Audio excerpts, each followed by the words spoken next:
following podcast has an explicit tag. Consider yourself warned.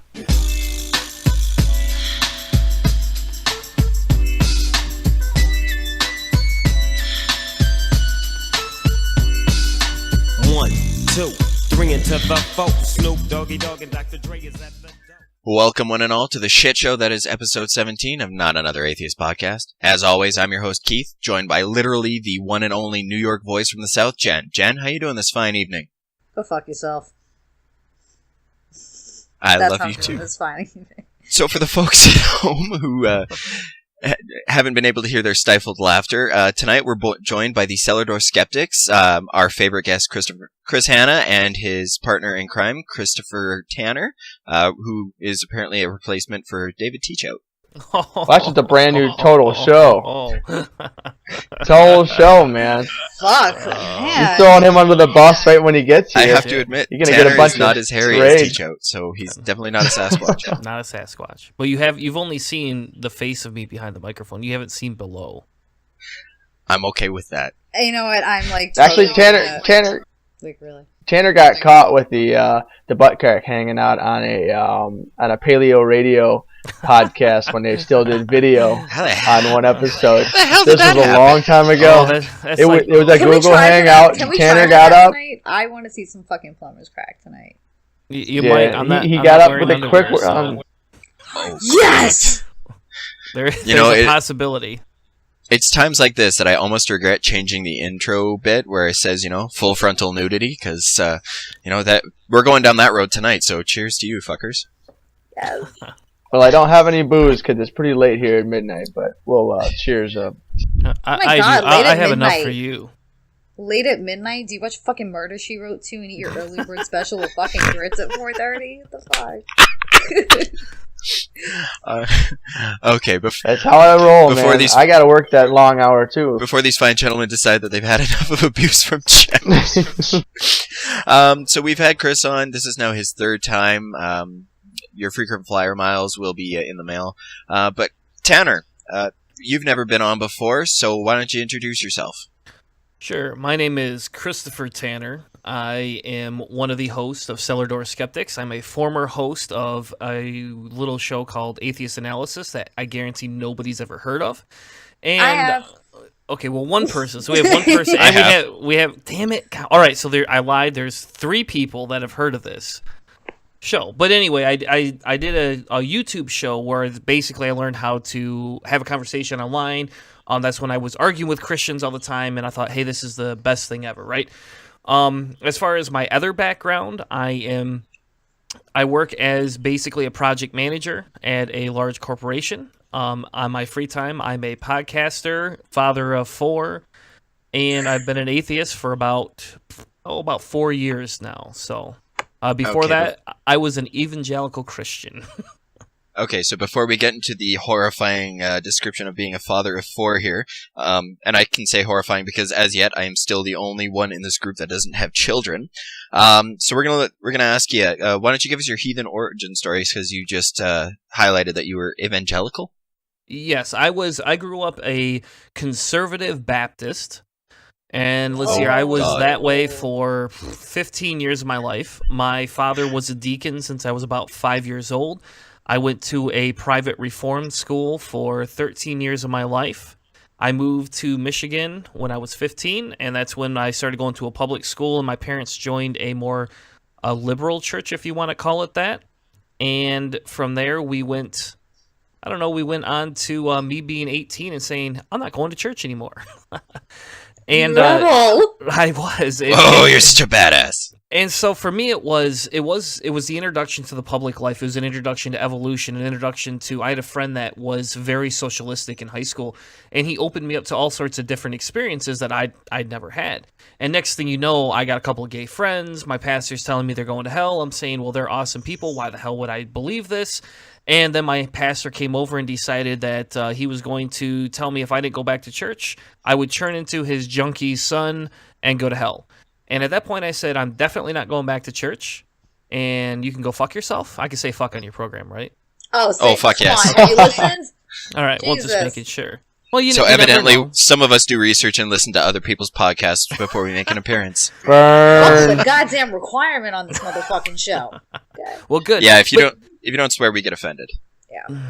All right. Well, Shizer balls and fuck shit. There you go. See, I broke here. Don't forget cunt. Cunt bag. Word. Cunt bag. I don't say that word. Oh, loosen up there, Baptist boy. So he'll explain maybe some of his past in the feminist circles, and you'll probably get some ideas as to why that was. I'm like the feminist, and I love the word kind. It's like amazing. I love that word. It's because you wear it like a badge of honor. I fucking do, because it is. It takes a lot to fucking earn that badge. Alright. So you decided, fuck the pastor and his whole idea that you were going to be the deacon's son. What happened next? Yeah, and so what happened was I turned 18, I went to college, I started partying quite heavily, and got a girl pregnant. We moved in together, and at that point, I wasn't going to church at all, and I just kind of said, hey, this is not for me. So I started trying other religions. I went into trying to figure out, hey, is there something else out here? Maybe there's something more loving, right? And I started to believe in karma. I went ghost hunting for quite a while. And then, that's not funny. I know, I'm like so in love with your Oh, story. no, Somebody laugh. Seriously. I'm so in love with your story. Like, seriously, I'm so in love with that. The ghost hunting thing was fun when we talked about it on our show. I had to close my mouth a few times on that one too. Wait, what episode was this? We did a crazy shit Tanner used to believe. I think it was. Wasn't What it? episode number? When we talked about the ghost stuff. Yeah, we do those. Yeah. It was our Halloween that's episode, awesome. I think, is when we did that one. Yeah, We did I think it would have been Halloween that episode. one. Yeah, we do Oh other my God. crazy shit, That I one. believe. But we had a Halloween episode. And I do, because I have a ghost story I was convinced was real.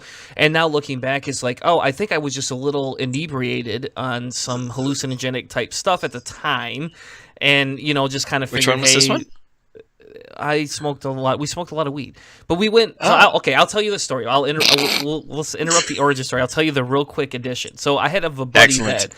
that is really big into ghost hunting. That's like his favorite thing, right? Like he just loves it. And we both went to high school together. And then we didn't hang out, and then I got divorced and started hanging out with him. Well, that was one thing we bonded on. We like to smoke weed, and we like to go ghost. We call it ghost observing, just so you know. So if you hear me say that instead, it's because we didn't want to offend the ghost. We didn't want the ghost to come attack us. So we called it ghost observing. And we went to this haunted cemetery. It was an unmarked cemetery, and I'll tell you, this cemetery was hilarious. Like if you walked in there, you could put a horror movie in this cemetery very easily. It's literally an unmarked cemetery in Michigan, and so we went there, and he had told me all these previous stories about his father, and how many ghosts his father had seen, and he said he saw a chopping ghost over in the greenhouses next door. So I was convinced. So we went and bought a camera, like a digital camera. I did, and I went out there to take pictures. Well, my battery died right away, so right there off the bat, instantaneously, I was like, "Yep, this has to be ghost." So then we had to go up to the gas station to get a recyclable. Do you remember those things? I think we're all old enough to remember those recyclable cameras, Yeah. The portable ones. So we The went. recyclable ones, yeah. We went up and The bought one of fucking those. wheel, yeah. Yes, yep. You had to turn the wheel. We went up and bought one of those and came back, and then we're like, hey, what do we look for first? And so we went over and checked out an old chair, and then we went and checked out an old fence, and then an old tree, and then we found this weird little pipe that went right underneath a bunch of graves in a hillside. And so we took a string and put a weight on it and dumped it down there, and we couldn't find the end of it. So we swore to God that damn thing had to hit down. And then all of a sudden we heard like a plunk, and we're like, oh shit, something must have stole our weight. And so we're pulling this string up as fast as we can, and I got the camera ready, right? I'm ready to take a bunch of pictures. And like I'm taking pictures as it's coming up, and all of a sudden we swore to God that this big white thing came out of the pipe when we pulled the string out. But that's not the best part of the story. So after that, I was too spooked. I was like, fuck this shit. We're leaving. I'm done with this. Let's go back to your house and get high. And we go back. We went back to his house. We started smoking a bunch of weed. And about 1 a.m, I went home. Well, for all those that you don't know me, and I don't think I've ever said this on camera or on tape before. I have sleep apnea. I'm diagnosed with sleep apnea. Yeah. And so like my REM cycle comes at the end of the night. So like Right. I sleep really light at the beginning. I have very heavy. Well, I passed out at home. And I woke up, and there's this little girl crawling across my ceiling, and she did the little back head churn thing, and then she like kind of floated and landed next to me, and I was like, holy shit. Oh, shit. Yep, and then all of a sudden it transported me, and I was standing on this freeway that looked like I was in Maine, and there's these like really tall trees, and this little girl came flying as a ghost and lands in front of me. And she lands in front of me, and she's like, here, come with me. I got to show you something. I was like, all right. Next thing you know, we're in this dark room. And my buddy that I went ghost observing with is over there, and how you normally have to stand in the red light to do pictures? He's in a blue light. And I'm in a beanbag chair with a joint in my hand, not knowing what the fuck's going on. And all of a sudden, this little girl turns around, and she goes, he can't see me. And then she pulls, like, I don't know, something out, like she's going to kill him. And then I woke up. And guess what I saw on the top of my ceiling again? The same damn little girl. Yep, it was fucking 5 in the morning. Turned my light on and said, fuck it, I'm going to work. I'm done. I was to work in record time that day. No shit. Man, I just want to know whatever the hell you sprayed. Yes. Spray that stuff. Spray that stuff with some kind of weird... We got medical here. Now that's just well before medical stuff, but I'm just saying the fucking Afghans are gonna be knocking on your door like, can we get a motherfucking hookup out of this shit? Come on. Jesus. Yeah, we just need. There's a couple of teenagers in Michigan that got the strongest weed on the planet, apparently. I have a very overactive imagination. We watch a lot of horror movies. No, I don't give a shit. I don't give a shit if the never-ending story runs in your fucking head for fucking 95 hours a fucking week. That is some fucking really good weed to make that shit happen. Yeah, it probably was. I won't lie. Wow. Okay. Now, how is that for a start of the show? How is that for a start of the show? I think that I'm completely in love with your story. I am. That's fantastic. I love how you were like so hardcore, and then you were like, "Fuck this! I'm going to public school and evolution, and now I'm gonna have gay friends, and I'm gonna knock up a chick." So fuck you. It's like, yeah, but he's not even at the point where he's an atheist, so we got to get to the rest of that. Like, I'm literally on the edge of my seat. This was like ultimate. This was like Hunger Games rebellion. Fucking rebel against Panem type of shit. You know what I mean? It's like, fuck you. Now we're just gonna wipe out the Capitol. Now I'm gonna go knock up a chick. Like. So that's a thing. Not quite. This is awesome. Yeah, so anyway, I got divorced, and I got a couple of roommates, and then the girl that I started dating right afterwards, I ended up breaking up with her, so I was completely single. So like I went from being married to dating somebody within a month before I was even divorced, and we won't get into that story. That's a non-podcast story. But so after I did that. For me it is. So after that, I went into I got into Hinduism kind of, and I got into Buddhism a little bit, and it was just never a practicing thing. I like to smoke weed, I like to party. I didn't understand why anybody else didn't, but I believed in karma, and I did that for quite a while. I met another girl. We started dating. She got pregnant. We kept dating. Got pregnant a second time. Kept dating, and then in the long run of things, I ended up losing my job, and I'd worked for that company for 8.5 years, lost my job. It was very devastating, partly my fault because I was kind of an arrogant asshole, but they tried to replace me with some like really high-end level manager, and it just didn't work out really well. Him and I didn't see eye to eye. So I lost my job, got another job, had that job for a year, lost that job, had another job, lost that job a second time, and then that's when I said, holy shit, I need to go. My parents keep telling me about Jesus. I'm the prodigal son, right? So that all hit home. Like I felt like the prodigal son. I had to cash my 401k out to pay for Christmas presents that year and to pay bills. And so I literally cashed my whole 401k out and, to pay the bills. And we could get into, hey, you're an idiot for having 4 kids and you're an economic drain. And we could talk about all that later. Yeah, but you know what? It happened in that, it's, you're at that point now. And so I had no other ability, so I cashed it out. We started going back to church for the Christmas Eve thing. And this whole time, I'm the oldest in my family. I'm 32 now, and my youngest brother was 17, and my parents actually have an adopted child that is 4 years old. Yeah, so wide range in my family. Well, we went to church. We have a lot in common, dude. Holy shit. We have like a whole bunch of shit in common. And so we went back to church, and we were at church, and I started to cry, and I started to feel moved by the Holy Spirit. Thought this was actually the real thing, right? Holy shit, it's Christmas Eve. I should get back into this. Then I kind of let it go. got after Christmas, had New Year's Eve. After New Year's Eve, I actually got hired at a new job. And and after I got hired at the new job, then I started listening to Seth Andrews. And Nice. my fiance was like, hey, I don't know what you're going through, but you're having a really hard time. You should just listen to this podcast. This helped me. And all of a sudden, within a week, I was an atheist. Within another week, I was crying because I was not going to live forever. And a week after that, I decided I hated Christianity to the point of I wanted to get involved in atheist activism. Wow. And then here I am today. Not as angry, just semi-angry. I gotta admit, I do love Seth Andrews. It's his voice. There's just something about it. He's got the perfect voice for radio. He does. I told him his voice was like caramel sex, I think. One time I had him on. I interviewed him one time. I was like, your voice is like caramel sex. Oh, that would have been wonderful. Wow, so you're kind of a big deal now. No, not at all. Not a big deal in any way. No, I'm just like, I'm completely fascinated by your story. Like, well, thank you. Totally sucked me in with this. Like the ghost hunting, and then it was like the ultimate rebellion against the church. I'm like, why is there not a movie about this? Why? You know what? Could. We need to crowdsource this shit. We need to crowdfund this shit right now. That's it. That's it. We need All to right, fucking all right. crowdfund the movie. There's some embarrassing moments I don't know if I want on movie though. Oh, those are the best ones. Those are the Oscar-winning moments. Dude. We'll ad-lib them, and we'll make ones that are even worse than the real ones. So this way, you won't feel as bad about the real ones actually being in there.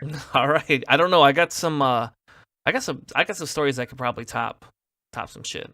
Fuck, fantastic. We won't even have to work that hard. Excellent. Okay, so poor Mr. Hanna, he's been sitting there nice and patiently, occasionally laughing. I haven't really had my screen flipped to him, so it means his audio hasn't really picked up anything.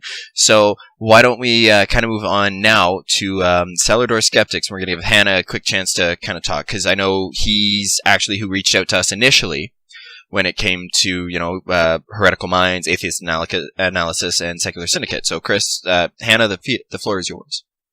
Oh, well, with the Secular Syndicate stuff and the Atheist Analysis stuff, like, we had some ideas. We had a lot of big ideas and things we wanted to do, and it just didn't seem like that was the direction we wanted to go. And some people wanted to go one way, some people wanted to go the other way. Tanner and I are both local in Grand Rapids, and so I mentioned this the last time I was on here. Yep. And we just wanted to do something around where we are. And so the Cellar Door Skeptics thing is just kind of a more charitable idea, and trying to do something. Get into the community, into the environments and stuff. And Tanner is a big personality. He's a big go-getting. He's a bear in the room, and so he's a great person as far as being on that energetic, emotional side of things.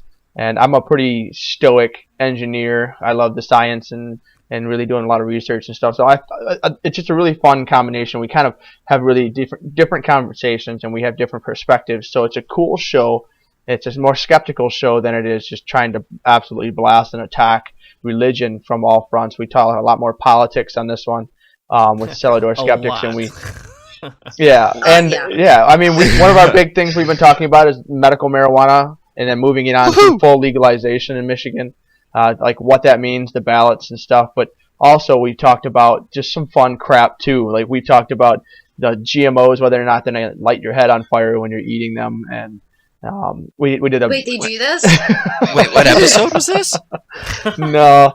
Well, we talked about... Why am I not eating these? We talked about the bees for the episode that's going to be coming out this Tuesday. And that was a lot of fun because I thought the planet was losing all the bees, but the research we found had some cool answers to it, so you can hear that on Tuesday for the new stuff that we've got coming out. But I just like the fact that we do a lot more science, and it's kind of a mixture between the science and a little bit more fun, because let's face it, Heretical Minds is cool, but it could get a little lectury, and people sleep in lectures, so we'll kind of mix That's it up. That's where more I fun. come in.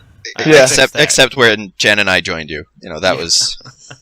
Some people make unbelievably rude and vulgar comments during them to spice it up a bit. Yeah, that's what happens. I mean, it took you guys about 45 minutes to get me to start saying swear words on the first time I was on your show, so that's just how it works. Yeah, you were so polite. You and Teach Out, I mean, don't get me wrong, I love the guy, but he's so polite and so nice. It's hard to get vulgar around him because you're like, I want to be a better person with you. They made me feel bad because I'm dropping F-bombs and cunt this and bitch that and dick this, and I'm like, oh my god, I feel like I'm cursing in front of small children because they're so polite, and I'm like, oh my god, I'm sorry. Like, I wanted to apologize and be like, I'm sorry, I shouldn't say that, and I'm a horrible person, and I need to go atone from my atheist horrible mouth right now. I'm sorry. I used to do a lot more of that, and when I'm goofing off with friends, I do swear a little bit more than I usually do. Oh, we heard last episode. But like when I'm just trying to make points and say things along those lines, I like to try to skip the vulgarities and use a different word or use more specific words or try to tackle it in a different way to get a more specific definition or description. Because that's one of the things that one of my first albums that I ever noticed that someone ever did that. The lead singer Corey Taylor did it on Volume 3 Subliminal Verses for Slipknot. He said he's not going to swear in this album at all for no reason. He just said, our last album, that's all we did. We swore, and everybody can do that. Anybody can swear, but to say something a little bit more complicated, it takes time and it takes thought. And so I try to do that as best I can. Hannah. Way to fucking What? shame. Now we all fucking feel bad because we swear. I'm like, damn it. Do I need Neosporin for this burn right now? No, you probably just need to read the parenting books that watch tell your mouth. Those parenting books. Everybody Fuck that poops, shit. okay? Fuck that shit. I've read fucking pregnancy books, and this is what to expect when you're expecting. You know what? My fucking pregnancy was nothing like that, so I don't fucking follow shit out of those goddamn books anymore. Fuck parenting books. Fuck you guys, baby center websites. It's nothing but a bunch of catty fucking cunts. Fuck all that shit. Well, you guys are making me feel like the Dr. Phil of the atheist world right now, so I don't feel actually that very good. So. I'm not sure saying you're the Dr. Phil of anything would ever be No. good. I mean, my sister and brother-in-law used to joke that I was kind of like their Dr. Phil when they got drinking and fighting, and I would patch things up, but as I got to watch Dr. Phil and be appalled by the shit he said, I kind of was like, please don't call me that ever again. That works. It's like, that'd be like calling a scientist Dr. Oz. I was just gonna say, at least you're not being called Dr. Oz. Or calling a brain surgeon Dr. Carson. One of my favorite things to see ever was to watch Dr. Oz get ripped apart at the congressional hearing. I still have to watch that video. That was awesome. They were basically like, well, is this true? Well, maybe, no, is it true? Yeah, it was mush mouth, serious mush mouth in front of senators and congressmen. He's not even like really good to look at. It's like I can halfway tolerate bullshit coming out of your mouth if you're pretty to look at, but we've got standards here. It's like Jon Snow in like the first 2 seasons of Game of Thrones. It's like, you know what, Snow, you're getting on my last fucking nerve with this whiny ass bullshit. And I didn't want to do, but you're fucking pretty to look at, and goddamn it, that's why I'm sitting here listening to you right now. So, Chris, Tanner, is everybody? Watch your fucking steps, Snow. Is everybody a Game of Thrones person in here? No, I'm not. Am I the only one out on that one? No, Hannah, it's you and me. I'm not either. Oh, Jensen. Oh.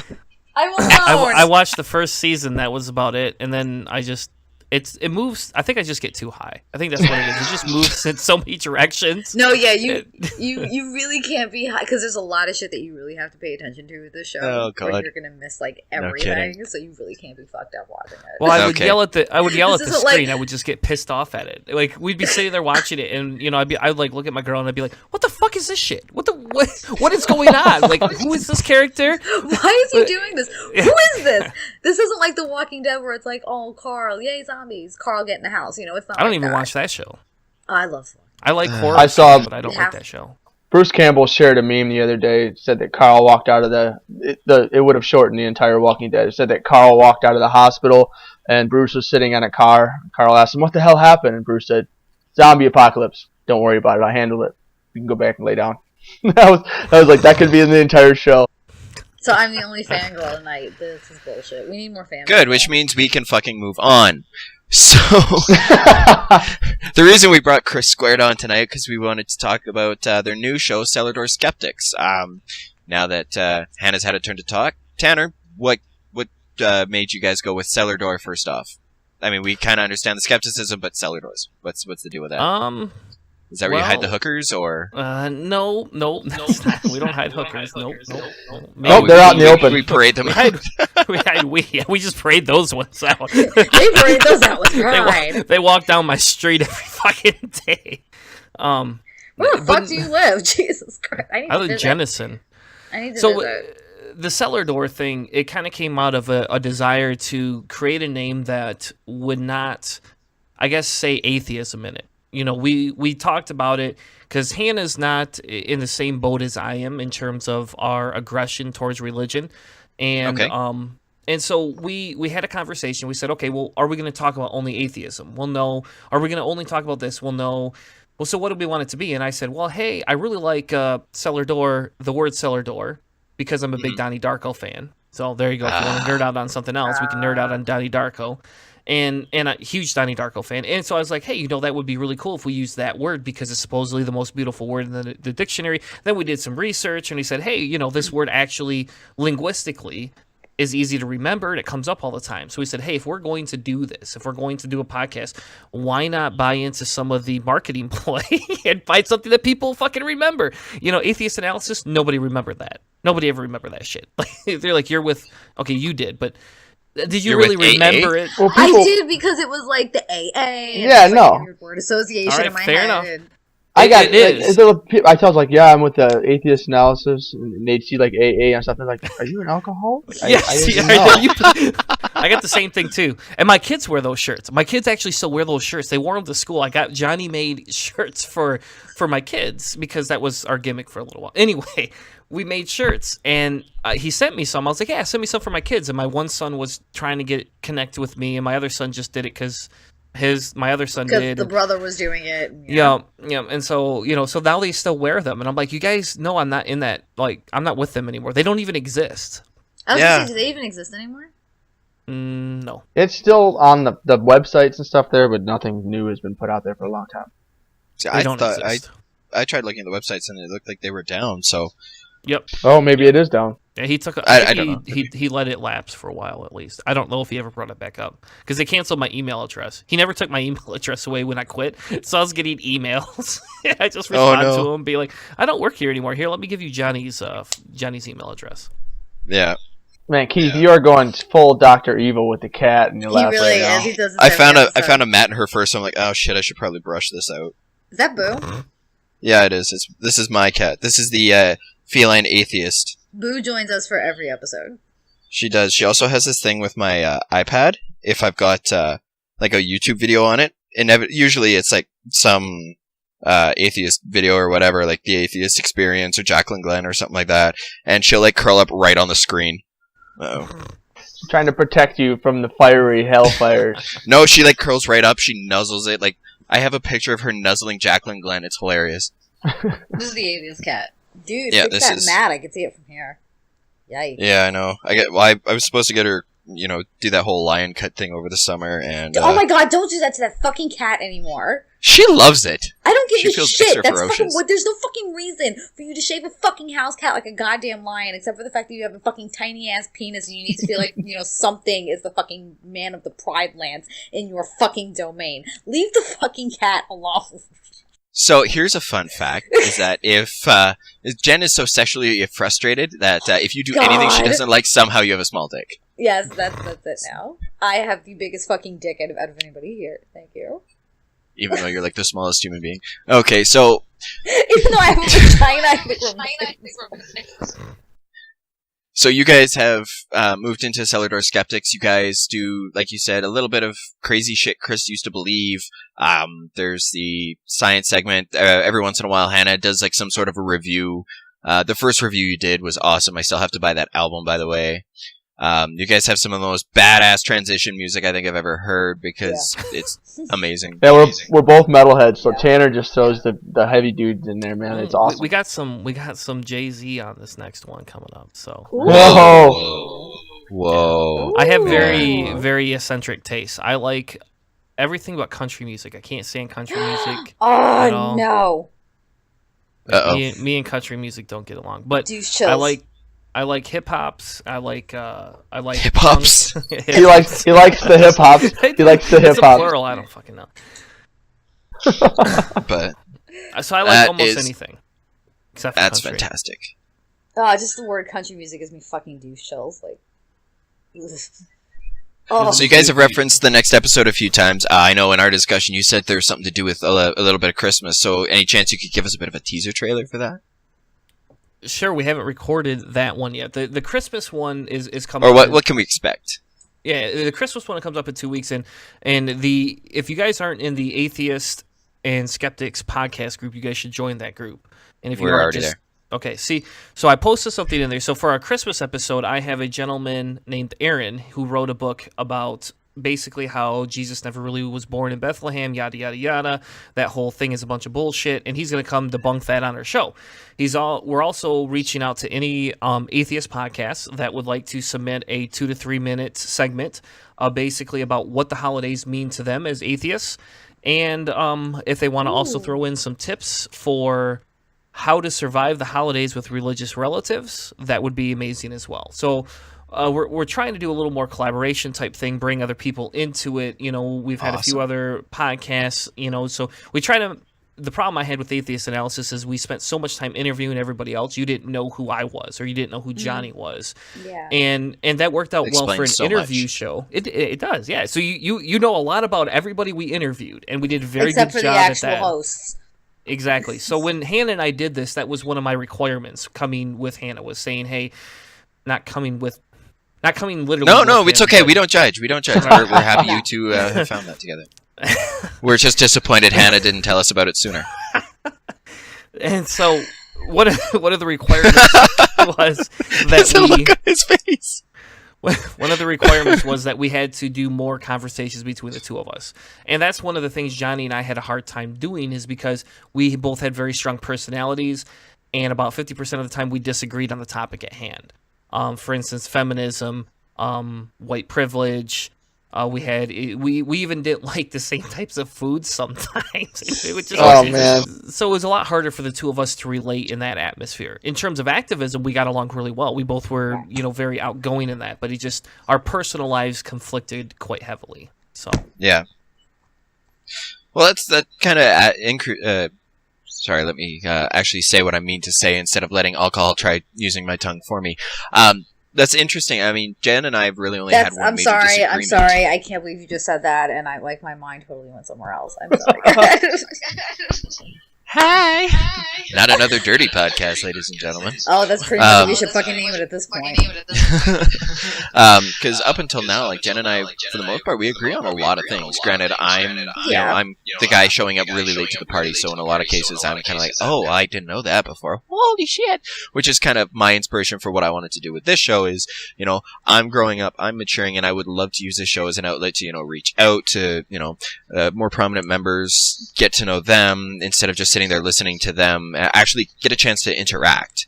I can grow in my own atheism, my own secularism, my own activism. Because, like I said on our last episode, in Canada, we only have like 5 black people and, how many black bears, So for me, dealing with a lot of... what kind of black bears do you have? Are you differentiating between black people and gay black people now? Oh my god! I never even thought about going there. I'm sorry. You said dirty, my mind just... Oh wow! So and we just ruined it. So. No, that's fantastic. I never even thought about taking it down that direction. That was fucking amazing. Thank you. Yes, of course it was fabulous, Jen. They were talking about hairy gay black men. Thank you that somebody got the link I was going to here. Okay. No, so it was great. I can talk to somebody who actually knows a lot about issues surrounding, being black in, North America in our modern culture. What sort of issues are still being faced, and that sort of thing. Because as a white person, I don't know this shit. As a guy, I don't know typical feminist issues. I mean, as I grow, I know that there's a lot about it that affects me. Like saying I'm not a rapist, which is fantastic, by the way. Hearing that would just made my day. That even has to be a prerequisite now. It's like, I'm not a rapist. Well, Jen, you know the shit that I come from. I know. You've seen the conversations that I've had with my family. So it is fantastic, and that's what I've been reaching out to do. And I think I've blathered on long enough. I may have lost my original point. You do that all the time, by the way. I get sidetracked. It happens. It happens when you're basically dealing with a show that is this right now. What we're doing is basically pure distraction. I know there's some kind of a point to this show somewhere in here. But I know. When you find it, please let me know. I'm a fucking co-host, and I can't figure out what the fucking point of my own show is. Let's face it, Jen. The main issue that, or the main thing that we've tried to do with this is, open up the dialogue, discuss, and have see fun. what other issues. Have some fun with it. Yeah, exactly. Because if you're not having fun, you're not going to want to do it. And see how many times I can say dick in a podcast. Yeah, but that's just an Easter egg. Oh, so you got to get the little bell. That's what you got to do, dude. That's We need a bell! We did it. So And He said they have doo-doo. them. I did say, but they had. The first time we had Callie from the Gatheist Manifesto on, Johnny and I interviewed her, and we did this like offline thing and pre-interviewed her. Every time she said Gatheist Manifesto, for whatever reason, he hit this fucking bell, and so like I think she went out of her way to actually say Gatheist Manifesto like throughout the show. So you could actually it interrupts the whole episode, like literally. It's like you're bleeping something out. But we just use Google Hangouts. We just recorded the shit through Google Hangouts, and there's little fuck around things. Yep. And we just fucked around with it. Yeah, I love some of the effects that we can have here. Because it's got that facial recognition technology so that you can have, different effects, which when we had Hannah and Teach out on our show, all of a sudden Chris looks at the screen and I'm sitting there and I've got like this tiara on. We went fucking mad with that shit. It was fantastic. But, yo, bro, are we getting on topic tonight? Like, so. Yeah, no shit. Jesus Christ. Anyways. The magic of editing. Yeah, no. Oh, I don't edit much out. I'd rather keep this as raw as possible because I want people to feel, they may not know as much as, or they may not know as much as the host or the person speaking. Here's Keith getting long-winded again. Please remain patient while we work through this technical. What's up? Hey, Jen, I hope you're gonna sit on this later.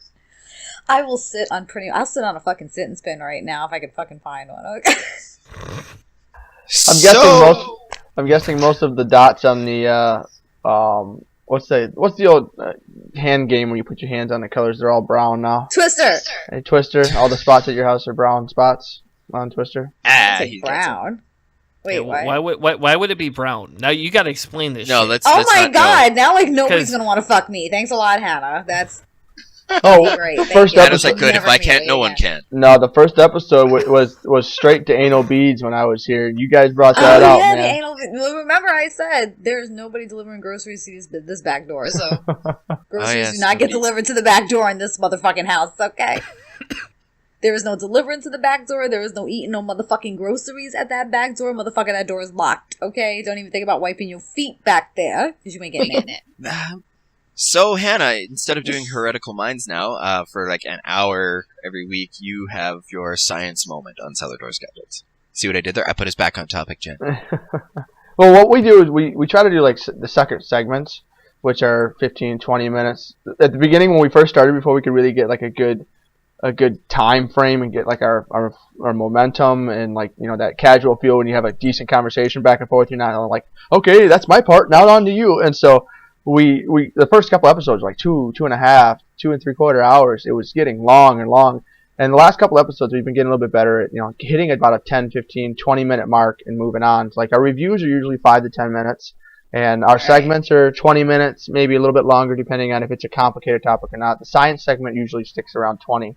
So we don't go too long. And so it's just whatever's kind of floating, whatever's relatively popular, or if I find a topic that I really think needs to go on. But we try to stay topical. What's going on, what's happening around in the science world, because we did a political science one in the last one too. So like it's having fun with it, but try to break it up a little bit into pieces. Excellent. And of course, you guys also do a little bit on politics, right? I would say we're half and half now. Or maybe more. Yeah, I would say you're like half and half at this point. Oh, Jesus. Well, Tanner was involved in the medical marijuana, was it medical marijuana, or were you in full legalization? I worked for Decriminalize Grand Rapids, so it was decriminalizing marijuana. It was after after the medical side, and not before the legalization. Yeah, that's like, it's like the midpoint. That's just, decriminalization is kind of just like, it's the ease into legalization, so this way people aren't like totally shocked about it. Which is why every time I see decriminalization, I'm like, I know what's happening in 18 months. Yeah, I'm trying to think of, ours was 2011, I think. I don't remember anymore. I don't know. It was just Grand Rapids is the one that I did it for, and I got involved because that was kind of in between. I did some LGBT activism, and then that was before I became an atheist, and so I needed something to be active in, and so I used to actually go door to door, getting signatures and having conversations with people. And the best part about it was they actually had statistics behind it. So like when I actually asked them, "Hey, what's your statistics?" They got, "Here you go. Here's a 2-page sheet. Let me break it down exactly how we're going to save $2.5 million a year out of the police department." And they literally broke it down. And I don't know, I'm pretty sure it's still there on their website, but I haven't visited it in years. That's fantastic. Man, we need to take a fucking road trip to Michigan, because me and fucking Tanner need to sit and fucking bullshit for a while. Seriously. You guys can go bullshit, Hannah and I will go drinking. Well, you can drink at my house, too. We have plenty of both here, so... So Hannah and I are going to get belligerently drunk and insert random dick jokes into your political discussions. Hannah, how does that sound to you? Well, me and Tanner figure out how to save the fucking world. That's fine. There you go. I'm good with that. The only problem is I'm only 155 pounds, so I'll be blacked out in about an hour and a half drinking with Tanner. You fuck! You probably have that ass when you sit down on somebody. It feels like knuckles grinding into your thigh, doesn't it? He's small enough he has to sit on the woman's lap. I got him to do it. I got the face. Yes, I got the face. Got it. I did it. Oh, Jesus Christ. This poor guy, he's never going to want to come back. He's so far our most popular guest, and he's just like, no, fuck those guys. I guess I'm a bit of a masochist. Just take the pain. Take the pain. Are Excellent. you, Hannah? Really? Are you now? Okay, so earlier when we were kind of leading up to this episode, Tanner, what was the term that you used to explain your political bent? Oh. Yeah. I'm a socialist libertarian. Okay, I have to ask exactly what the fuck does that mean? Well, what do you want it to mean? No. Fuck. I want it to mean dicks for everyone. Wrong bitch on the wrong day today. So socialist libertarian is, I believe in a smaller government, but only for certain parts of the government. So, for instance, when it comes to social issues, I'm very, very far left. Like, I'm almost so far left, it's very close to that anarchy line, I guess, if you want to call it. So, right. I took a political spectrum test, and they mapped out where conservatives are, then they map out where the liberals are, and then they map out where Obama and blah blah blah blah blah.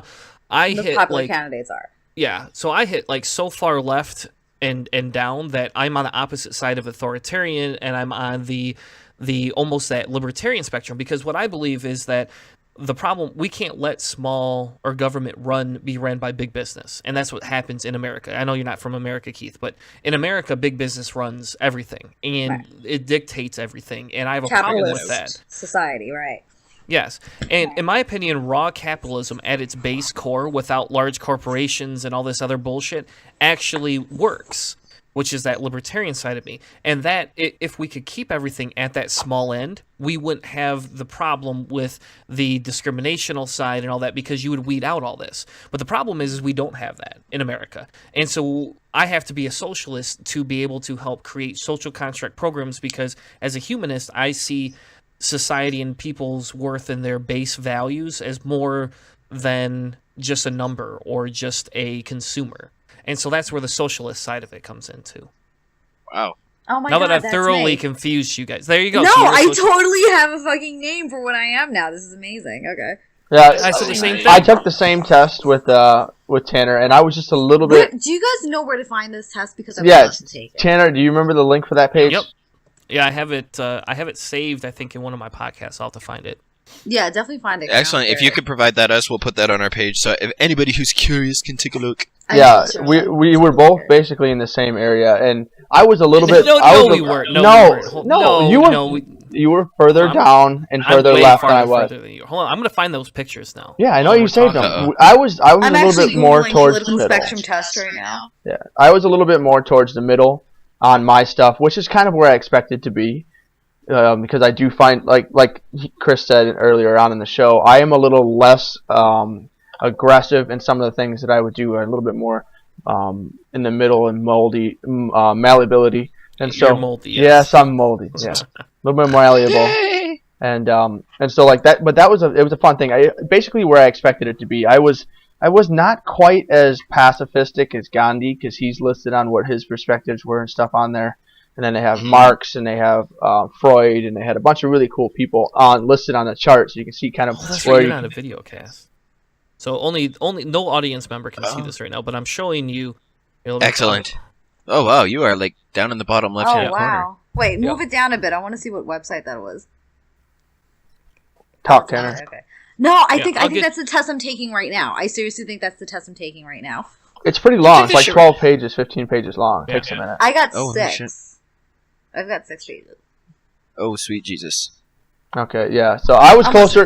If you look on the page, it shows like a few popular historical people, and I was closer to Gandhi. Tanner was even further down into that libertarian socialist area. But I mean, you want to be down in that left bottom quadrant in today's politics, anyways. Yeah. So I was closer to Noam Chomsky, and Hannah was closer to Jill Stein. Yeah, I love her. Interesting. So it's pretty cool stuff. So I've heard you guys have a couple of political disagreements because of Hannah, I know you're a small business owner, and you and Tanner have had a couple of disagreements on that front. Like just politically speaking. Not maybe a little, but I think we're both kind of in the same area that I'd probably be a little bit less inclined to just like big business, but Tanner, he's worked for a couple of really big ones, and some of them have been good. The one he's in right now is pretty good, but I think we're probably on the same page as far as whether or not like big business needs to be regulated and watched by the government, to the point where like the Glass-Steagall Act needs to be brought back, and Citizens United needs to be removed. Essentially, taking money from the political systems and all that kind of stuff. The stuff that the like Hillary Clinton won't do, and the Republicans want to take even further. Like we're pretty much in the same boat on those two things. Hold on, I got to interrupt you real quick, and then you can get back to your point. I'm going to derail it. It's called politicalcompass.org. That's the one I'm taking. I'm taking it right now. I swear to God, I'm seriously saying you're taking this. All right, I'm pretty sure that's what it is. Yeah, that's what I'm doing. Chris and I never really disagree like you and Jen did a couple weeks ago on the on the school one. That was a good one. That was a nice healthy disagreement. But we've really been close. The one pending that I do know we're gonna bounce and battle, and we have not scheduled it yet. But when we talk about pro-life and my more moderate tendencies, and it's mostly in the disagreement is my where I classify it and what I think is like the best course of action and stuff. I'm so curious. that'll be. No, that's gonna be a full episode long probably conversation. Go ahead, Hannah. Go ahead. Maybe give us like just the Spark Notes version. Well, the Spark Notes version is just I don't want to. You're wrong. Create. We solved it. There you go, Keith. It's done and over with. Okay. Well, wow. We will. That's the Spark Notes version, and we'll dig into. Is that Chris? Is that Hannah's wrong? Yeah, all right. Sorry. Go ahead. Go ahead, Hannah. Go ahead and explain I won't interrupt this time. No, all I was just going to give the Cliff Notes would be that the things that I want for classifications for where life starts and all those arguments, I in the end they're really irrelevant because the things that we need to do don't involve that classification and specifying and finding that line or finding those very specific things that in the end will never be 100% agreed upon by everyone. And so it's taking the 30,000 foot view or the 20-year look versus the short term that everybody sticks to is basically the direction that I argue from. So it's the long-term fix and what will fix it long-term instead of battling over the laws immediately. Yeah, no kidding. You. Yeah. So we could just ask one question. You want your one question? Okay, Chris. Like you want one question? Are you ready? Yes. Can it be answered quickly, or are we going to be going on to really like an hour and a half? Oh, we might go on for an hour and a half because it might start screaming into the mic. That's a fucking question. All right, so Hannah, would you ever tell a woman she can't have an abortion at any point? No. Wait. What'd you say? I would never tell a woman she can't have an abortion. Then everything that you just said was irrelevant, and nobody gives a fuck. No offense. Because in the end, all it is, this is amazing. all it is, if you answer that, if you can answer that honestly, then everything else is just conjecture at that point.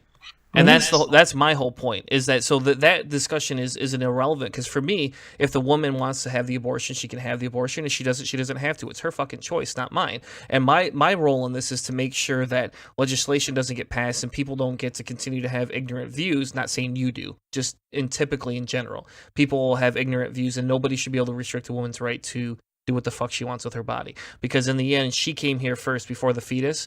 And if we're going to take some sort of moralization to this, you have to grant autonomy of the body to the woman first before you do anything else, period. Mm-hmm. And so we really mostly agree on the majority of that. It's just probably the long-term stuff that I think it would take to get that done, versus saying this one is the absolute truth, and then everything else will kind of solve itself. I think that it takes a little bit more work to change society to where that perspective, which is true, would ever actually be accepted. Like, I think it's a lot of work to get there. And so that's where I look at it, from the practicality implementation versus, okay, your idea is right, or your perspective is right, and now where do we go? It's like, I like to look further beyond as opposed to looking to the immediate. Well, now that we've killed your show. I know, we've just ruined any kind of fun. We've killed and derailed this show. No, I have isolated half of your listeners at this current time. You know what, though? It's good to generate a little controversy. Maybe we'll get a little more feedback. No, so that's fascinating. As soon as you guys have that episode out, let us know. We'll broadcast the shit out of it. Yeah, it'll be fun. I might have to write notes down for that one. Oh, please do. Please do. That sounds fucking fantastic. Well, we've got you gentlemen for another 10 minutes here, and I kind of broached a topic that I was hoping maybe we'd have a chance, just, have a roundtable discussion, because we love to engage our guests and just, actually get them in on the whole, everything that we do. Anyways, sorry, that's just me trying to stall, because I'm trying to pull up this damn link, and it's just, my computer's being a pain in the ass. There we go. Okay. So, I live in Calgary, Alberta, and our city has pledged to take on, I think, about 1,500 Syrian refugees, about there. And the other day, posted on December 3rd, and then, okay, so last Thursday night, there was a bunch of people who went out and sprayed graffiti and vandalized a train station with signs that said "Kill Muslims," "Kill Muslim goofs." What else did they say? I saw something that said, "Is that like a Canadian thing?" Goofs. Yeah, we're so fucking polite that we can't even graffiti right. I just sent you guys the link if you want to see the pictures. Well, you know what you need to do. Was like ultimately polite. Well, first thing you need to do is you need to meet up with Nathan Phelps out there, and you guys need to all get together and talk. Why did you even mention this motherfucker's name? Because he's in Calgary. Yeah, Nathan's the son who left. Right? Yeah. Okay, he's cool. Okay. And he's probably the coolest person that I would know, besides Keith, of course, in Calgary. I don't know anyone else that lives in Calgary, but when we talk to Nathan Phelps on our old show. Wait, Tanner? Mm-hmm. Wait, I don't know if you guys can see it. I am fucking Tanner. Yeah, you're pretty... Tanner, she's showing off your woman doesn't know that Jen's fucking you. What? What? I told you no groceries at this back door. Yeah. So, anyways, the reason why I wanted to bring this topic is because it touches on a word that really has never failed to infuriate me, because it's always been bastardized by assholes like Ben Affleck. Islamophobia. You can't critique Islam without being Islamophobic, and that's really the fucking wrong way to use it, because basically all you're doing is trying to stop a conversation from happening and saying that, we can't criticize the doctrine because, that's racist. Is there a Christian phobia? Or Christianity phobia, whatever the fuck? Is there one of these? No, we just get called assholes. Then people need to shut the fuck up with this word. Persecution. Fuck out of here, I'm done. Okay. That's all I gotta say about that bullshit. Sorry, I'm just trying to find this damn okay, there we go. So the symbol that so I'm guessing it's a local group of neo-Nazis, because the symbol they're using, it's the plus sign in the circle that's basically white pride worldwide. Is it? I guess it's a symbol meaning brotherhood. But no, so well, how is that Islamophobic then? This is a race issue. Well, the thing is, though, is that they're targeting Syrian refugees and saying kill Muslims, which to me, if you're going to use a word like Islamophobia, it should be applied to the people who are saying kill Muslims, because that's as close as Islamophobia as you're going to get. Syrian is not a religion. I know. It's That's a one of the nationality. that's one of the things that we always have to, whenever an atheist has to deal with this question, is you have to separate the race from the religion. The nationality from the religion, right? Yeah, because one of the things that that I've always heard is that you wouldn't call a newborn baby a Democratic baby or a Republican baby. You wouldn't call it and so saying a Christian baby or an Islam or a Muslim baby or a Hindu baby is also just as fallacious. You would call them a Syrian baby if you're really, really into the nationality, but I mean you could go into the ethics or the race question, I guess, I tend to break like it a down white like Caucasian this because, or whatever. it's usually white people that are like, Muslims are Islamic, being Arabic is being Muslim, pretty much. And I'm like, okay, your family's from England, right? They'd be like, yeah, okay, my ancestors, yeah, all right, fine. Is your family Anglican? Are they Protestant? Or are they Catholic? And she's like, well, they're like, well, they're this. And I'm like, so would you be the same as saying, okay, you're from England, so you're obviously Protestant or you're obviously Anglican? No, that wouldn't be the right way. Well, exactly. So shut the fuck up. Well, I love to say this. It's around 62% of the world's Muslims live in South and Southeast Asia with over 1 billion adherents. The largest Muslim population in the country is Indonesia. So, I mean, the largest Muslim population in a country itself is Indonesia. It's not. They're not Arabs.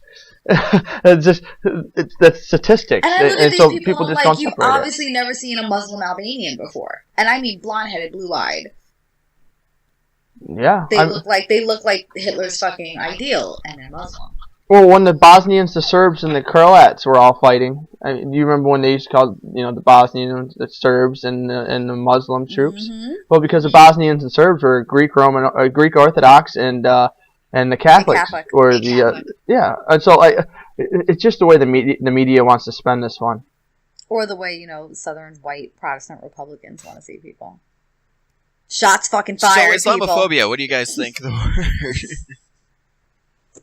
Personally, I guess for me, I think it just needs to be reserved for those few individuals that use it for bullshit, right?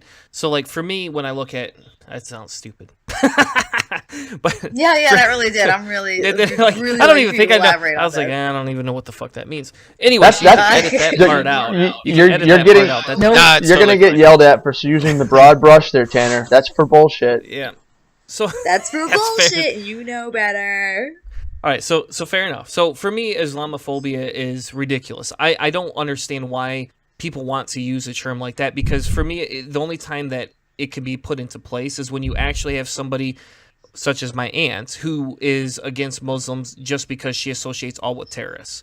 So if you can identify the difference between the two, there's no real need for that term. So I could criticize Islam, and I'm not saying I do. I mean, we've had a gentleman named Muhammad on that we met at the Atheist Convention, Michigan Atheist Convention last year. We had him on several times, and him and I have gone back and forth about some of the issues the Quran has and some of the issues with the culture, even after it's been brought over. And that's fine. Right. It's just you can't attack that person. When you attack a person, you have to be very careful where you're seeing it. So, people don't want to let refugees in, and I'm saying, fuck them. What the fuck is wrong with you? Do you understand how hard it is to get refugee status in America? And I don't know how it is in Canada. Yeah. But in America, it's thousands of dollars. It takes 18 months. That refugees that are coming, right? It takes roughly 18 months for a regular refugee status, visa, whatever. Excuse me.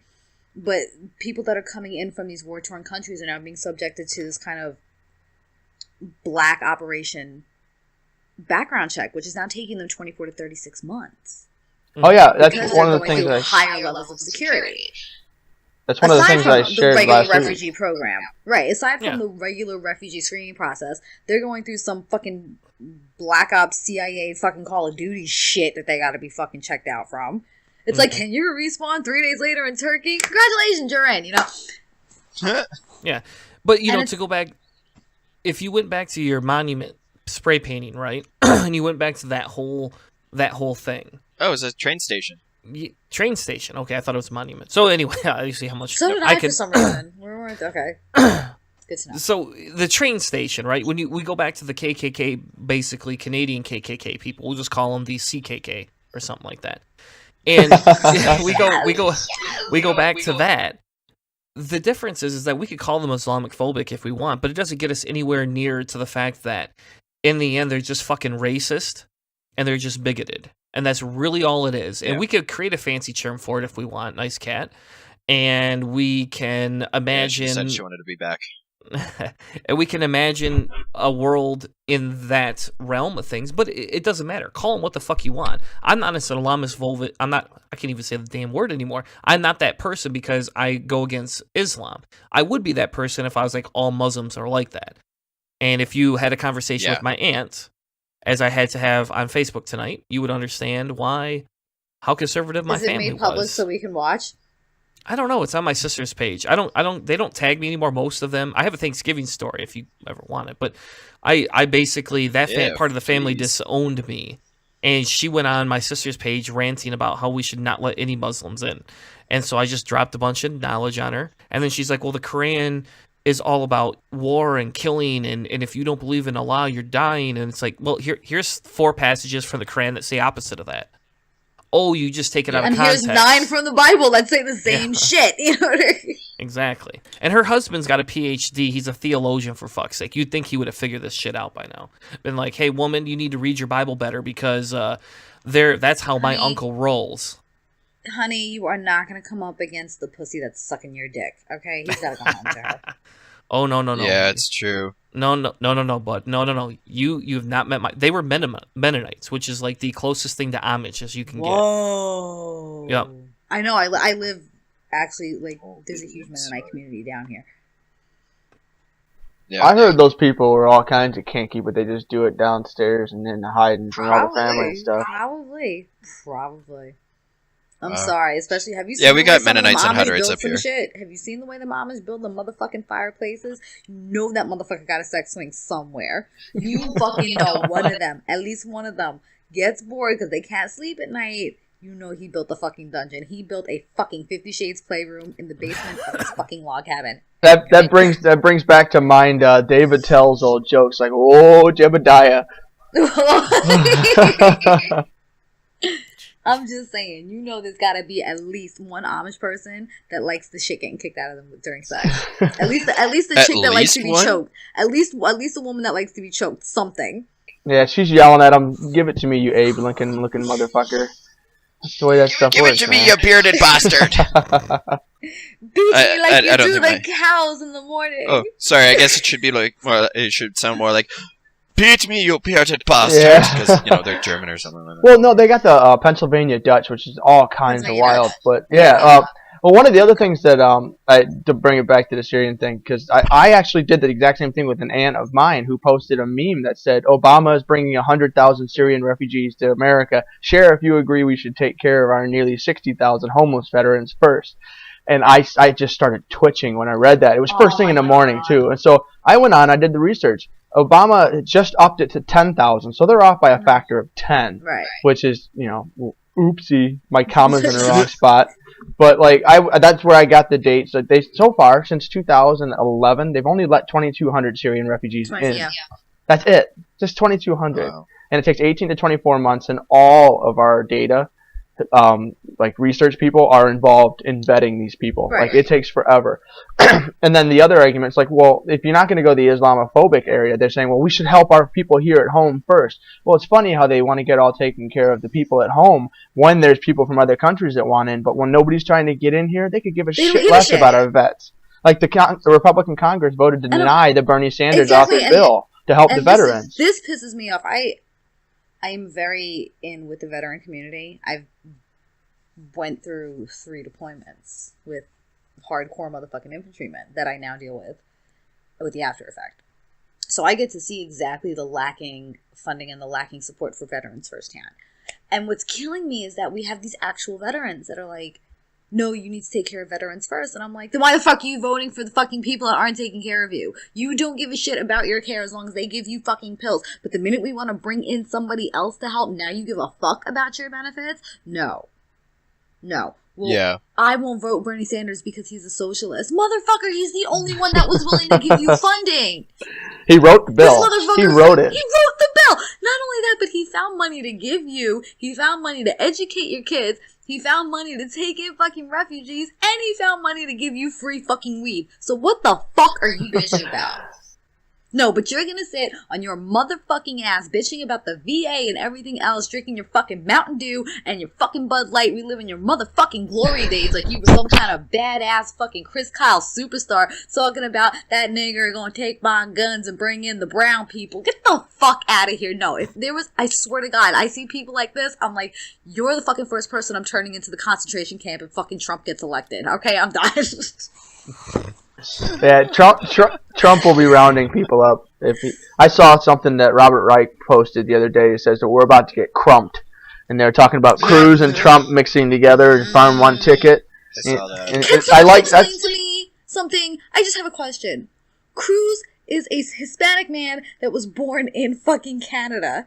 When the he was born in Calgary. We apologize. When the fuck did he turn into a white liberal racist? I'm sorry, a white conservative racist. When it became easy. No, you've got people screaming about get the fucking Mexicans out and build the fucking wall and everything else. When he saw that we wouldn't kick Bieber out, he knew he was set. No, but it's like people are talking about build the wall, kick the Mexicans out. They're taking our fucking jobs. Yet no one is calling for fucking Cruz's ass because he's a right shade of fucking eggshell. Nobody's calling for him to get back on the motherfucking boat across the goddamn Rio, right? Well, Rubio's got to be the only with the same kind of thing, but you don't hear that either.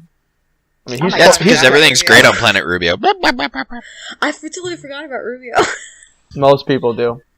So, Tanner, now do you want to have Jen on your show so you guys can have political discussion? She will make good, and I'm sure you use that explicit tag. I can't deal with this fucking take care of our veterans. Look, anybody wants to take care of their fucking veterans, it's me. This is why I'm voting for fucking Bernie Sanders.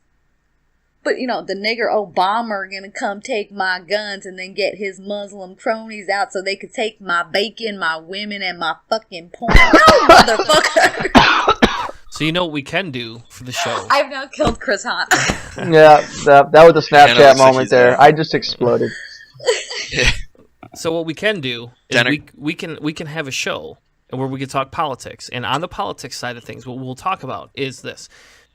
We can discuss whether it's okay to vote two-party system, even if it means voting against your beliefs. So for instance, me, I'm not a big Hillary fan. I don't. It's not the woman thing. It's the politics thing. She's too big business for me. She just is. Yeah. You know, I don't care about I don't care about Emailgate, and I don't give a fuck about Benghazi. I don't care about those. To me, I've moved on from that. That doesn't matter. But for me, she's fucking big business to me. I mean, she fucking owned Walmart. I've been against Hillary Clinton long before it was cool to be against Hillary Clinton because I hate Walmart more than anything in the fucking world. Hipster. I was 18 and protesting against fucking Walmart. I hated Walmart and I hated Taco Bell. Those two fucking people. And I fucking hate Taco Bell.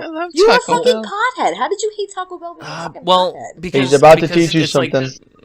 Yeah, there's a lot of horrible things in food, but that's not the real reason I got against Taco Bell. The real reason I got against Taco Bell was because of what they were doing to the farm help, and I worked at a farmer's market, and my farmer, the guy I worked for, actually paid a living wage to the immigrants that worked for him. Like, he didn't pay them under the table and pay them dirt money. He paid them what he paid me. So I made $8 an hour picking tomatoes. He paid everybody else $8 an hour. Now, he did it because of his Christian values. That's why he did it. You know, we can pretend anything we want, but that's why he did it. And he's Republican as hell. That dude is like fucking straight up Republican from hell. But he did that, and to me that made a big impression. And so Taco Bell was arguing and negotiating. This is going to date me. This is from 2001. But they were negotiating like lower wages and trying to edge out any of the immigrants that wanted more money from it. And then they would turn around and sell their products super cheap. And here we are, fucking first world consumers, absorbing this shit as, hey, this is privilege. Like yeah. Now I didn't know anything about this. Oh yeah, Pepsi. That's a shitty thing. I drink Pepsi. I love fucking Pepsi. I hate PepsiCo with a fucking passion for the same reason.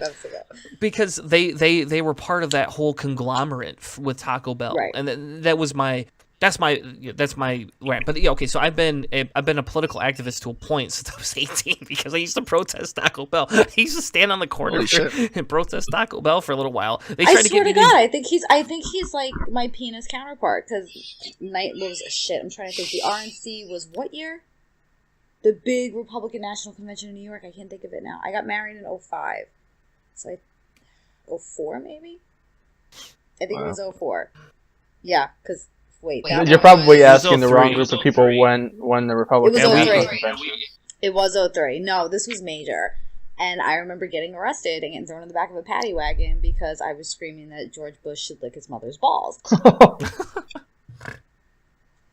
Definitely afraid that Barbara was going to come out and kick the shit out of me.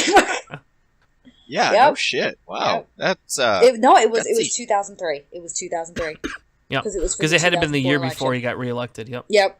It was the re-election year. It was the re-election year that we fucking went out and protested, and I'm screaming that Barbara Bush has a bigger fucking dick than her husband does, and she was really running the country, and when are we gonna put Dick Cheney on fucking trial for war crimes? Like, I was fucking out there screaming. Oh yeah. And here came the pepper spray. Brazilian?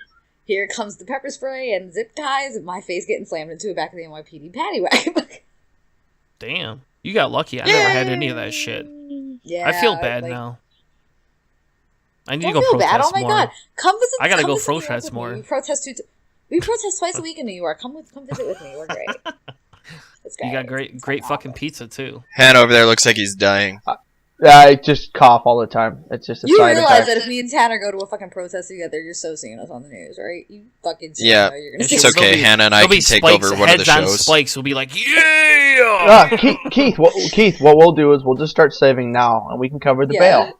You know we'll what? Cover the bail. This is who we give our bank cards to. Keith. Yeah, there you go. That's who you give bank cards to. I don't have enough money to cover my bail. The bank card. Shit. Fuck yeah, Excellent. I'm pretty poor. I'm pretty poor because Republicans run the country. Okay. All right. Well, I think we've about run a course for the night. I know it's getting late. Hold on 1 second. I've still got... Keith, can you say, he wants more. That again? I want to hear that again. He wants you to say about... About this. I'll record myself saying it for about an hour straight and send it to you, and you can use different ones for your show. How's that sound? Every once in a while, I'll just interject with A. I gave him some hell the first time we ever talked on because the reason I noticed it is my family is Canadian. My grandmother's side is Scottish, first generation. Well, yeah, into Canada, and so I hear them. You're peeing in Canada. I mean, we're on the west side of Michigan, so it's. Are you in the UP or the?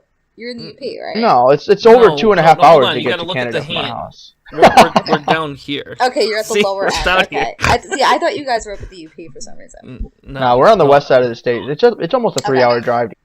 Look, Keith, can I ask you Fargo? Ahead, can I ask you a personal question? Are you a hockey fan?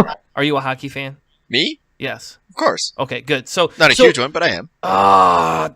That's disappointing. Sorry. Big hockey fan. Why? What are you looking for? So we can have a podcast where we just do nothing but talk about hockey for an hour. I will not show up. Oh yeah, I would not be that. I would not be the person you want for that. Damn it. Sorry to disappoint. I will not show up for that podcast. Damn it, don't get me wrong, I like hockey, but I don't know enough about the players and stats. It's just never been one of those things that interests me. Deadfall. The movie was called Deadfall, and I watched it because I'm totally fucking hot for Charlie Hunnam. And it takes place in the UP. So, now I'm convinced that the UP is nothing but this, frozen tundra wasteland, because that's what the movie looked like. It was like Christmas in the UK. So now I'm just like, okay, going into Canada looks like, Iceland. So when I hear Michigan in the UP, this is what I envision. You should watch Escanaba in the Moonlight. Just Google it. Watch Escanaba in the Moonlight. Is this one of those Skinamax flicks that you're trying to No. It's Jeff Daniels. Jeff Daniels from Everything. He's been in so many movies. Dumb and Dumber. Okay, Jeff Daniels. Okay. Oh, now it's Hannah's turn to have a cat intrude. I am looking at nothing but a ass in my face right now. Fantastic. This is all right. So why don't? Okay, so now that the cat's distracted, Jen, let's close this one out on a high note. So where can everybody find your show? The best place to find our show right now is on Spreaker or on iTunes. You can subscribe to us on iTunes. You can subscribe to us on Spreaker. That's probably the best place that you can find us out of everything else. Our Our website is not very up to date, so don't check us out there. And you can find us on Facebook or on Twitter. So, or you can email us. So Cellar Door Skeptics across the board. Yeah, Cellar Door. There you go. I don't even see the name. Let's just plug your imaginary podcast, the one that we've talked about, but we don't remember the name for. But yeah, you can find Cellar Door Skeptics at cellardoorskeptics@gmail.com if you want to email us with any requests, interviews. If you just want to tell us you hate us, you're more than welcome to do that as well. I give all the hate mail to Hannah because he never reads the email, and I take all the awesome mail is what I call it. So, excellent. All right. So, special thanks to everybody who came out to join us. Jen, Chris. It's been an absolute pleasure having you guys join us. It's certainly been fun. Hopefully our listeners will feel compelled to check you guys out. I know I learned a lot listening to you guys. Honestly, Hannah, after I listened to your show where you were talking about relativity and time dilation, I actually annoyed a couple of my coworkers by talking about it, and by annoyed I mean confused the hell out of them and got weird looks, so it was awesome. So thank you for dumbing it down enough that a meathead like me could understand. Did you ever check out the book I mentioned? Which book? It's called The Forever War by Joe Haldeman. I have that on my list. I'm not allowed to buy any more books right now because I have a mountain and are you a fan of Sundoku then? Shut the hell up with that damn word. As soon as I heard that, I went, fuck. You like Sudoku? It's true. Yeah, it's the Japanese art of piling books and not reading them. Well, I've got them all on my bedstand. The problem is, though, is that now that I'm working 2 jobs, I'm always just on the go. I live out of my car, basically, so it's such a pain in the ass. Usually the best time for me to read is... Oh, fuck yourself, Jen. Hey, Jen. Jen. Fuck yourself. Fuck yourself. I do. Way too fucking often, okay? Way too motherfucking often lately. Okay. Okay, so we're gonna let Hannah get back to molesting his cat there. Thanks again, everybody. Oh, he's eating his cat first. Miss Mini-Me, we don't eat the kitty.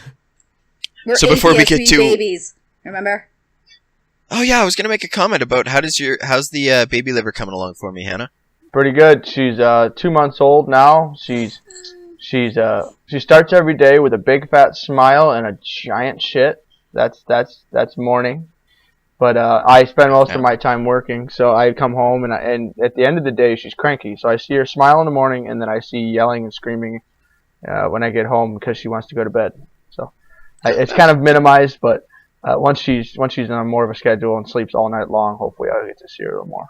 I think Connor was 3.5 months old when he went an 8-hour span, and I woke up like in a state of fucking complete panic thinking my kid was dead. Okay, like, I'll play for that. Oh my god, what's wrong with him? Is he dead? Is he breathing? No, he was just fucking sleeping. No, should I wake him up? I don't know what to do. We met Santa Claus today. That was weird.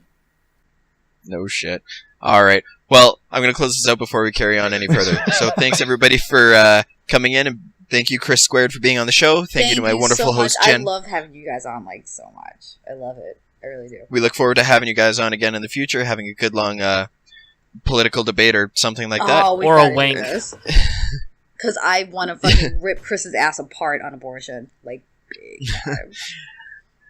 For Not Another Atheist Podcast, I'm Keith, signing out. Jen, bye-bye. The Not Another Atheist Podcast experience is run by Jen and Keith. If you wish to contact the show, you may email them at nehehp@gmail.com.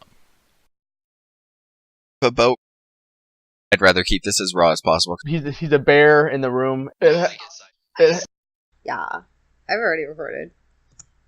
Sakes, Jen, of course you have. Okay. Oh, we're supposed to... hold on a second. We were supposed to be recording. I'm picking up my panties and I'm going home. Okay.